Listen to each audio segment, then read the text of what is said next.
គ្រប់នឹងជម្រាបសួរទៅដល់ពុកម៉ែបងប្អូនបាទដែលនៅតាមបណ្ដាខេត្តឬក៏បណ្ដាទីក្រុងភ្នំពេញពុកម៉ែបងប្អូនណាបាទមកដល់ថ្មីមួយទៀតហើយបងប្អូនបាទប្រភេទបាទ Lexus GS 300ពុកម៉ែបងប្អូនណាបាទឆ្នាំ06 V6 ប៉ុង1ពណ៌សប្រភេទឡានស្អាតឯកសារមកគ្រប់ពុកម៉ែបងប្អូនបាទអញ្ចឹងសម្រាប់ពុកម៉ែបងប្អូនបាទស្វែងរកបាទប្រភេទ GS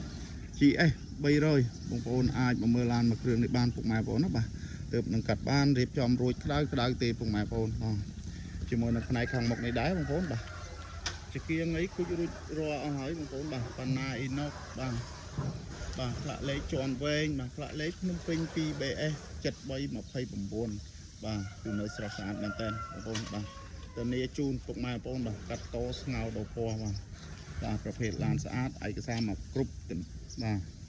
អញ្ចឹងសម្រាប់ពុកម៉ែបងប្អូននៅតាមបណ្ដាខេត្តពុកម៉ែបងប្អូនអាចខលសាកសួរបានតាមលេខទូរស័ព្ទខាងក្រោមវីដេអូឬក៏មកមើលដល់ទីតាំងបាទ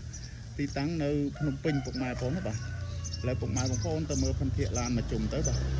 ជាមួយនឹងសាច់ដែកទឹកថ្នាំអីបាទគឺនៅស្ងួតស្មើល្អបាទយ៉ាន់សបកកង់អីបងប្អូនបាទយ៉ាន់លេងរួចបាទយ៉ាន់លេងរួចបាទមួយនៅផ្នែកខាងក្រោយអីបាទអត់មានបុកប៉ះ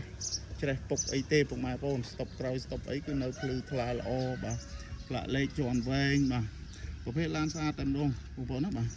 អញ្ចឹងសម្រាប់ពុកម៉ែបងប្អូនដែរតម្រូវការបាទយកទៅជីកលក្ខណៈគ្រួសារអីពុកម៉ែបងប្អូនបាទមកមិនខកជើងទេបាទតម្លៃតែ15ជាងទេពុកម៉ែបងប្អូនបាទតម្លៃបាទ15ក្រាស់បាទភេទឡានស្អាតតែម្ដងបាទខាងក្នុងលឿងពុកម៉ែបងប្អូនណាបាទពណ៌សកម្មៃបាទប្រភេទឡានស្អាតបាទអញ្ចឹងសម្រាប់ពុកម៉ែបងប្អូនបាទចាប់អារម្មណ៍ពុកម៉ែបងប្អូនខមកពុកម៉ែបងប្អូនណាបាទឥឡូវពុកម៉ែបងប្អូនទៅមើលផនភាកឡាផនភាកម៉ាស៊ីនមកជុំសិនបាទមកមើលម៉ាឡុកម៉ាស៊ីនបងប្អូនណាបាទ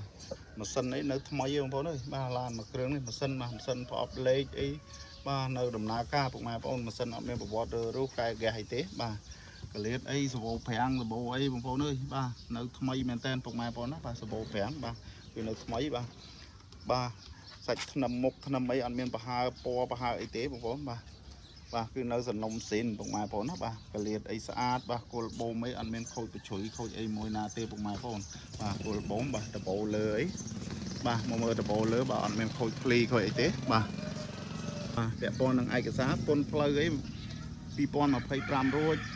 ឈៀកគល់មួយង៉ែតបាទឯកសារមកគ្រប់ពុកម៉ែបងប្អូនបាទមកមើលទ្វារខាងស្ដាំបងប្អូនណាបាទសាច់ទ្វារសាច់អីបងប្អូនបាទសាច់ទ្វារសាច់អីចឹងបាទអត់មានច្រេះពុកលេខកូដអីគឺនៅមកជុំបាទអត់មានខូចកៅខូចអីត្រង់ណាទេបាទអញ្ចាំងទ្វារអញ្ចាំងអីគឺនៅថ្មីបងប្អូនណាបាទអញ្ចាំងទ្វារបាទមកកលៀតបាទកលៀតនេះវិញស្អាតពុកម៉ែបងប្អូនណាបាទកលៀតស្អាតបាទនេះបងប្អូនណាបាទតាប់ឡូតាប់អីកម្រាតាប់ឡូអីរួយរាល់អស់ហើយពុកម៉ែបងប្អូនបាទខាងក្នុងអីនៅថ្មីបងប្អូនអើយបាទខាងក្នុងបាទឡានមួយគ្រឿងបងប្អូនបាទខាងក្នុងបាទគឺនៅថ្មីពុកម៉ែបងប្អូនណាបាទ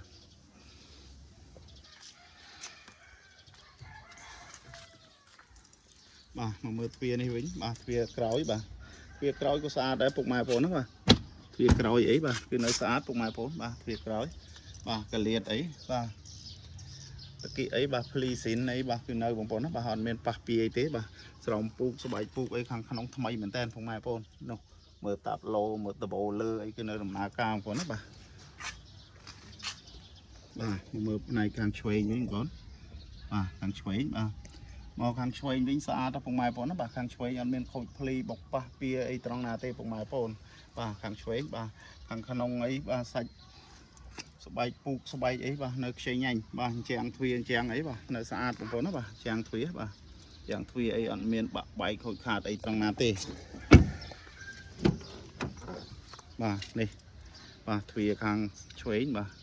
សាច់ទ្វារសាច់អីគឺនៅស្មើតែម្ដងពុកម៉ែបងប្អូនណាបាទសាច់ទ្វារបាទអញ្ចឹងសម្រាប់អ៊ំពូមីងបាទតម្រូវការយកទៅជីកលក្ខណៈគ្រួសារឬក៏ដំណើរកំសាន្តពុកម៉ែបងប្អូនអាចខលសាកសួរបានបាទអញ្ចឹង